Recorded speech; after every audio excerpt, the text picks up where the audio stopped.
അപ്പോൾ നമസ്കാരം, ഞാൻ അജയ് ഉണ്ണി.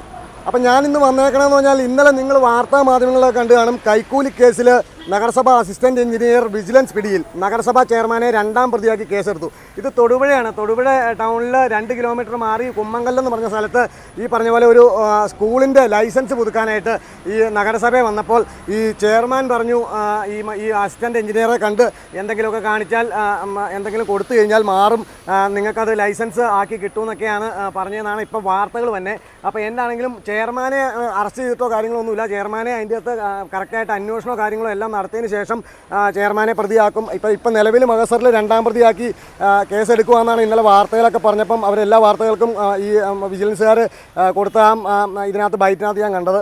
അപ്പോൾ ഈ പറഞ്ഞ പോലെ അസിസ്റ്റൻറ്റ് എഞ്ചിനീയർക്ക് അടുത്ത് ചെന്ന് കഴിഞ്ഞാൽ ഇങ്ങനെ എന്തെങ്കിലും കൈക്കൂലി കൊടുത്തു കഴിഞ്ഞാൽ കാര്യം സാധിച്ച് കിട്ടുമെന്നൊക്കെ ചെയർമാൻ പറഞ്ഞു. അപ്പം ഞാനിത് പറയാൻ കാരണം എന്ന് പറഞ്ഞാൽ അതവിടെ നിൽക്കട്ടെ. ഞാനിത് ഒരുപാട് തവണ നമ്മുടെ തൊടുപുഴ പ്രൈവറ്റ് സ്റ്റാൻഡിൻ്റെ ഈ ലക്ഷക്കണക്കിന് ആൾക്കാർ തന്നെ ഈ തൊടുപുഴ പ്രൈവറ്റ് സ്റ്റാൻഡിലെ ബാത്റൂമിൻ്റെ കേസ് കിട്ടുമെന്ന് കാണിച്ചു പോനെ.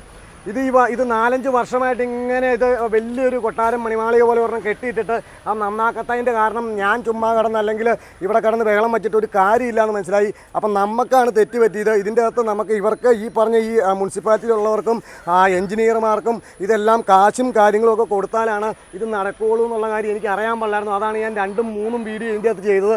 എൻ്റെ ഒരു അറിവില്ലായ്മയാണ് ഇത്ര നാളും ചെയ്തത്.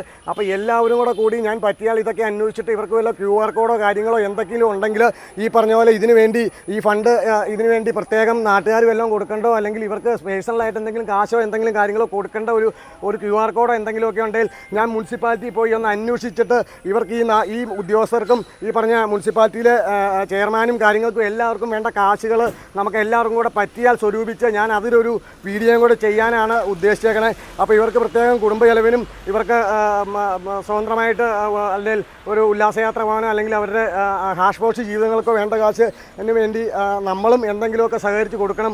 ഇവർക്ക് ഇങ്ങനെ കിട്ടുന്ന കാശല്ലാണ്ട്. അപ്പോൾ ഇത് കൂട്ട് നമുക്ക് സ്വൈര്യമായിട്ട് ഈ പറഞ്ഞ പോലെ ബാത്റൂമിലൊക്കെ പോകണമെങ്കിൽ ഇതൊക്കെ എൻ്റെ കുഴപ്പമാണ്, അല്ലെങ്കിൽ ഈ കിടന്ന് ഒച്ചപ്പാട് എടുത്തിട്ട് ഒരു കാര്യമില്ല. ഇവർക്ക് കിട്ടാനുള്ള കാശ് നമ്മൾ നഗരസഭയിലുള്ള ആൾക്കാർക്ക് ഉദ്യോഗസ്ഥർക്കും ഈ പറഞ്ഞ ചെയർമാന്മാർക്കും കൗൺസിലർമാർക്കും എല്ലാം കൊടുക്കണം എന്നുള്ളത് അത് ശരിയാണ്. ഇപ്പോൾ ഇന്നലെ കൈക്കൂലി പിടിച്ചു. അപ്പോൾ ഇതെങ്ങനെയെങ്കിലും ഇതെല്ലാവരും വേണമെങ്കിൽ ഞാൻ ഈ പറഞ്ഞ പോലെ ഞാൻ തന്നെ ഒരു QR കോഡ് ഞാൻ ഒന്ന് അന്വേഷിച്ചിട്ട് QR കോഡോ ഇവരുടെ പേഴ്സണലായിട്ട് ഇങ്ങനെ കൈക്കൂലി മാത്രം മേടിക്കുന്ന ഏതെങ്കിലും അക്കൗണ്ടൊക്കെ ഉണ്ടെങ്കിൽ ഞാൻ അന്വേഷിച്ചിട്ട് ഞാനൊരു വീഡിയോ ചെയ്യാം. അപ്പോൾ നിങ്ങളെല്ലാവരും 1 രൂപയോ 10 രൂപയോ 100 രൂപയൊക്കെ അങ്ങനെ എന്തെങ്കിലുമൊക്കെ കൊടുത്ത് നമ്മുടെ പ്രാഥമിക ആവശ്യങ്ങൾക്കുള്ള പരിപാടി അങ്ങ് ചെയ്യാൻ ശ്രമിക്കുക. അല്ലാണ്ട് ഇവരോടൊന്നും പറഞ്ഞിട്ട് ഒരു കാര്യമില്ല. ഇതൊന്ന് പറയാമെന്നാണ്. ഓക്കെ.